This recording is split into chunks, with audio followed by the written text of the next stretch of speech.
Assalamualaikum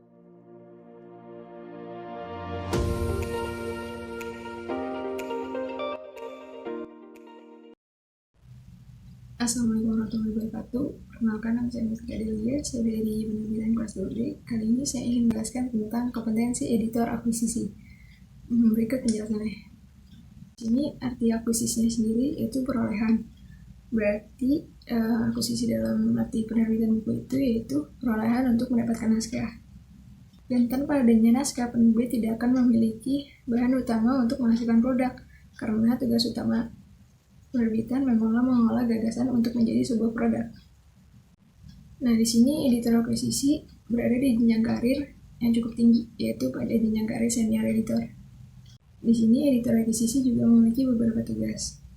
Tugas yang pertama yaitu seorang editor akuisisi bertanggung jawab memburu naskah dan menyiapkan stok naskah agar penerbit tidak gelagapan dalam mengembangkan bisnisnya. Kedua yaitu menyeleksi naskah-naskah masuk dan memberi keputusan bahwa naskah tersebut layak terbit atau tidak. Yang ketiga, di sini editor akuisisi akan banyak berhubungan dengan penulis, karena dia adalah orang utama yang akan disapa penulis ketika mengirimkan naskah. Ada pula ranah penaskahan yang menjadi tanggung jawab penuh oleh editor untuk mendapatkan stok naskah yang selalu berkelanjutan.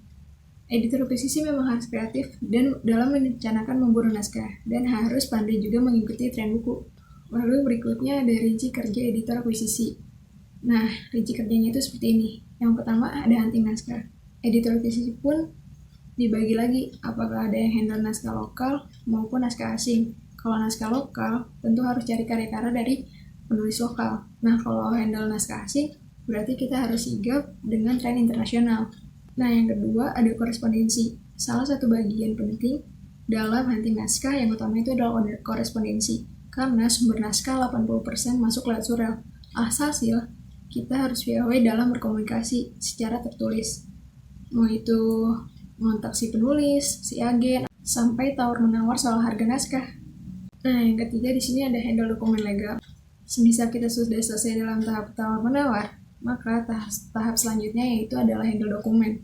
Setiap naskah yang akan terbit tentu punya kontrak yang harus ditandatangani, baik itu yang lokal maupun yang asing. Keempat ada update katalog. Nah, di sini selain beli naskah, editor juga harus promosi naskah lokal maupun naskah asing, alias jualan.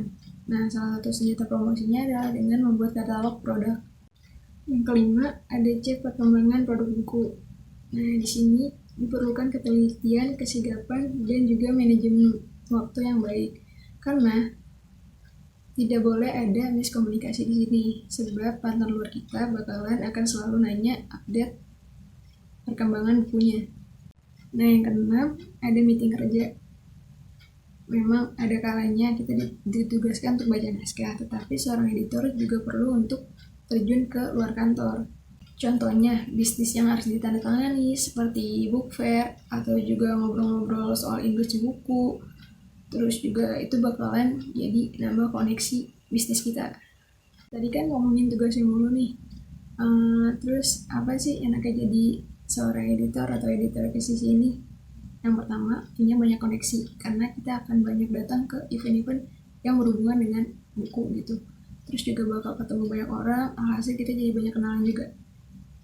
Nah, yang kedua, pengetahuan soal tren buku. Jadi editor akuisisi berarti akan menjadi orang pertama yang tahu soal buku apa saja yang menjadi tren, menjadi orang yang mendapatkan manuskrip pertama juga. Nah, itu istimewa banget bukan? Ketiga, itu bakal sering berpergian karena harus ketemu banyak orang, jadi sering banget pergi-pergi keluar. Tambahan juga nih soal jenjang karir editor.